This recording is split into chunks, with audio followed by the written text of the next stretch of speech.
Kamusta mga kaibigan? Welcome to Josh Friends, where faith meets friendship and inspiration is just a conversation away. This is Reverend Migs Ramirez, and today we are joined by a special guest who's ready to share some words of wisdom from your favorite books and songs from Jesuit Communications.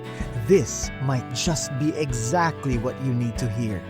So, sit back, relax, and let's dive into another episode of heartwarming stories and uplifting messages.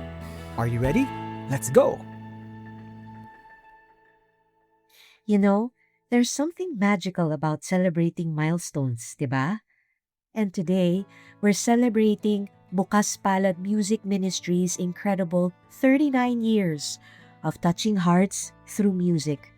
They just launched their latest album, Bless Our Darkness, and it got me thinking about one of their classic songs that has been with me throughout my journey as a formator, Humayo't Ihayag. This song brought me back to this moment with my students. Picture this. I was facilitating a recollection for some young adults. These were people in their early 20s, facing all sorts of uncertainties about career paths, relationships, family expectations, you know the drill. Tapos during our closing circle, one participant, let's call her Sarah, she was this really quiet person throughout the retreat. Suddenly, she stands up and says, "Ate, I think I finally understand what it means to share good news." She told us how all her life, she felt like she had nothing worth sharing. Feeling invisible, walang special sa kanya. But during our sessions, through stories and quiet conversations, she realized that her journey, yung struggles niya with self-worth, her small victories, these were actually testimonies of God's love working in her life. And you know what struck me about Humayo't Ihayag? The song doesn't ask us to be perfect before we go out and proclaim. It simply says, go and share. At ating ibunyag, pagliligtas ng Diyos. It's not about having the most eloquent words or the most dramatic testimony. It's about recognizing that in our ordinary, everyday lives, God's saving love is already at work. As someone who journeys with young people in spiritual formation, I see this all the time. Young adults often think they need to have their lives figured out before they can be of service to others. But actually, it's in their vulnerability, sa pagka-authentic nila, that they become the most powerful witnesses. Like Sarah, after that retreat, she started reaching out more intentionally to friends who were going through tough times. Hindi naman siya naging preacher or anything grand. She just began creating space for deeper conversations, checking in with people over coffee, really listening when someone shared their struggles. Simple lang, pero profound yung impact. That's what I love about this latest Bukas Palad album, Bless Our Darkness.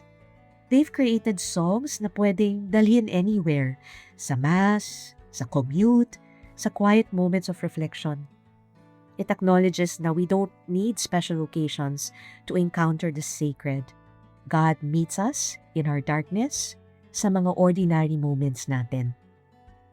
When the song goes, "Langit at lupa siya'y papurihan," it reminds me that proclamation isn't always about grand gestures. Sometimes it's as simple as choosing to see beauty in a difficult day or offering a listening ear to a friend who's struggling. These small acts of love, they're already acts of proclamation. In my work as a psychospiritual formator, I've learned that the most powerful testimonies come from people who've learned to find God in their messy, imperfect stories. Yung mga participants ko who struggled with anxiety but learned to extend compassion to others going through the same thing. Yung mga young professionals na hindi perfect but chose to keep showing up for their families and communities. So when we sing Humayo't Ihayag, we're not just singing about going out to evangelize in the traditional sense. we're being invited to recognize that our lives, with all their ups and downs, are already venues for God's love to be made known. Whether you're a teacher, a student, a parent, or someone still figuring things out, your story matters and it's worth sharing. Grabe no, sometimes the most profound proclamations happen over coffee conversations, sa mga quiet walks, or even while watching K-dramas and suddenly realizing something about resilience and healing. As we celebrate Bukas Palad's legacy with songs like Humayo't Ihayag, I'm excited that they continue to create music that speaks to both our hearts and our everyday lives. Their brand new album, Bless Our Darkness, just launched, and it beautifully reaffirms their enduring mission, writing songs that serve the Mass but also live on beyond its walls, resonating in our commutes, our quiet reflections, and our shared rituals of everyday life. What I love about this latest album is that each song comes in two versions, one for streaming and personal listening, and another arranged for liturgical use. So whether you're listening on your headphones during a meditative walk or singing with your community at Mass, these songs meet you where you are in your spiritual journey. I encourage you to stream Bless Our Darkness now at found.ee/bless-our-darkness and experience how Bukas Palad continues to create spaces for encounter and reflection after 39 beautiful years of ministry. Let us journey together in hope. Journey with us with books and songs. Read more and get inspired by visiting Jescom exclusives on jescom.ph/Josh. Because at the end of the day, we're all called to Humayo't Ihayag, not when we're perfect, but right where we are, with the stories we carry and the love we've received. Maraming salamat for joining us today. Keep sharing your light wherever you are. Maraming salamat, kaibigan. That wraps up another episode of Josh Friends. I hope today's reading touched your heart and gave you something to reflect on.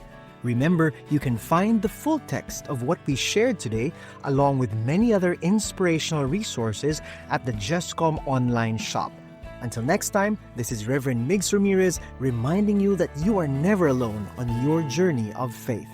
Paalam at ingat mga kaibigan!